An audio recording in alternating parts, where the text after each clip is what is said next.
آج دنیا دیکھ رہی ہے کہ کس طریقے سے روہنگیا مسلمانوں پر ظلم کیا جا رہا ہے. آج ان کا اصلی چہرہ سامنے آ رہا ہے.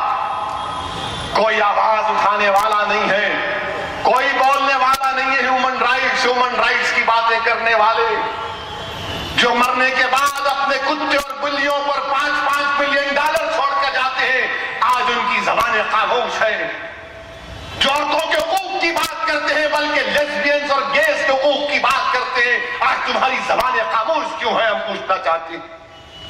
انسانیت مر رہی ہے, روہنگیا مسلمان نہیں بلکہ انسانیت مر رہی ہے برما میں. اور پھر یہ کہتے ہیں کہ دہشت گرد ہیں, ہتھیار اٹھا لیے ہیں. کون سا ہتھیار اٹھائے بتاؤ آپ؟ کتنا ہتھیار اٹھائے برما کی آرمی کے پاس؟ اور پھر ہماری حکومت, ہمارے وزیر اعظم برما چلے گئے, جہاں دیکھو پہنچ جاتے.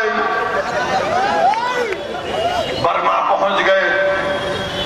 برما پہنچنے سے پہلے عجیب و غریب قسم کا بیان ہماری حکومت نے دیا. کہا کہ نہیں, وہاں پر دہشت گرد لوگوں کو مار رہے ہیں, یعنی روہنگیا مسلمانوں کو دہشت گرد کہہ دیا. ہندوستان کے ہمارے وزیر اعظم, ہم آپ کو بتانا چاہ رہے ہیں کہ جو لوگ اپنی ماں کو, اپنے ضعیف ماں باپ کو اپنے گود میں اٹھا کر بھاگ رہے ہیں, وزیر اعظم وہ کیا دہشت گردی کرے گا؟ جس باپ کے سامنے اس کے معصوم 1 سال کے بچے کے جسم کو چیر کر سمندر میں پھینک دیا جا رہا ہے, وہ کیا کرے گا؟ جس کی آنکھوں کے سامنے اس کی بہن اور ماں کو مارا جا رہا ہے, وہ کیا کرے گا؟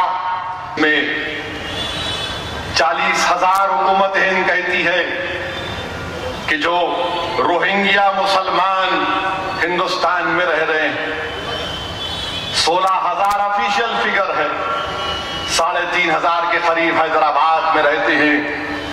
تو حکومت کہتی ہے بی جے پی کی کہ ہم تمام روہنگیا کو اٹھا کر واپس بھیج دیں گے.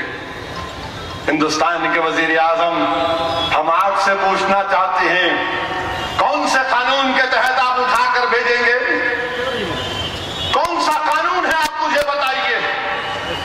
ہندوستان کے وزیر اعظم مسٹر مودی, آپ سیکورٹی کونسل میں ہندوستان کی پرماننٹ ممبرشپ چاہتے ہیں, تو کیا یہ آپ کا مزاج ہوگا ایک سپر پاور کا کہ جو ریفیوجی یہاں پر اقوام متحدہ کے ہیومن رائٹس کمیشن کی رسید ان کے پاس ہے, کیا آپ ان کو اٹھا کر پھینک دیں گے؟ کہ اس بنیاد پر ہم کو سیکورٹی کونسل میں ہم کو اپنا مقام ملنا چاہیے؟ ہندوستان کے وزیر اعظم, آپ 40,000 لوگوں کو ہندوستان سے اٹھا کر واپس دوبارہ برما بھیجانا چاہتے ہیں. ہم پوچھنا چاہتے ہیں ان تمام سیاسی جماعتوں سے بشمول کانگریس سے, یہ تمام سیکولر پارٹی سے, ایک فرقہ پرست لیڈر تم سے پوچھ رہا ہے. ہاں میں فرقہ پرست ہوں کیونکہ حق کو بیان کرتا ہوں, میرے سوال کا جواب دو. کیا ہندوستان میں 1,10,000 تبت سے بدھسٹ کو ہم نے ریفیوجی نہیں بنایا؟ 1,10,000 تبت بدھسٹ ہندوستان میں ریفیوجی ہیں, ہم نے ان کو پناہ دی. یہ ہمارا فرض تھا, یہ ہمارا انسانی فرض تھا, ہم نے ان کو یہاں پر ہندوستان میں رکھا. آپ دیکھتے کیا اقوام متحدہ کی پالیسی آپ کو اندازہ نہیں ہے مسٹر مودی کہ United nation human right article 14 کیا کہتا ہے؟ آرٹیکل 14 کہتا ہے کہ جب تک جس ملک سے وہ واپس آئے ان کو اس ملک تک واپس نہیں بھیجایا جا سکتا جب تک کہ کوئی گارنٹی نہ لے کہ ان پر کوئی ظلم نہیں ہوگا. مسٹر مودی, آپ خود پیسہ دے رہے ہیں. سپریم کورٹ کے فیصلے ہیں, سپریم کورٹ کے کئی فیصلے ہیں,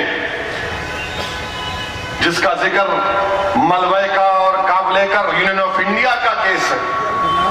سپریم کورٹ نے کہا کہ ہندوستان کا اگر کوئی شہری نہ بھی ہو تو آرٹیکل 21 اس پر اپلائی ہوتا ہے. یہ سپریم کورٹ کا فیصلہ ہے. اور پھر سپریم کورٹ نے خودی رام چکما اروناچل پردیش میں کیا کہا تھا؟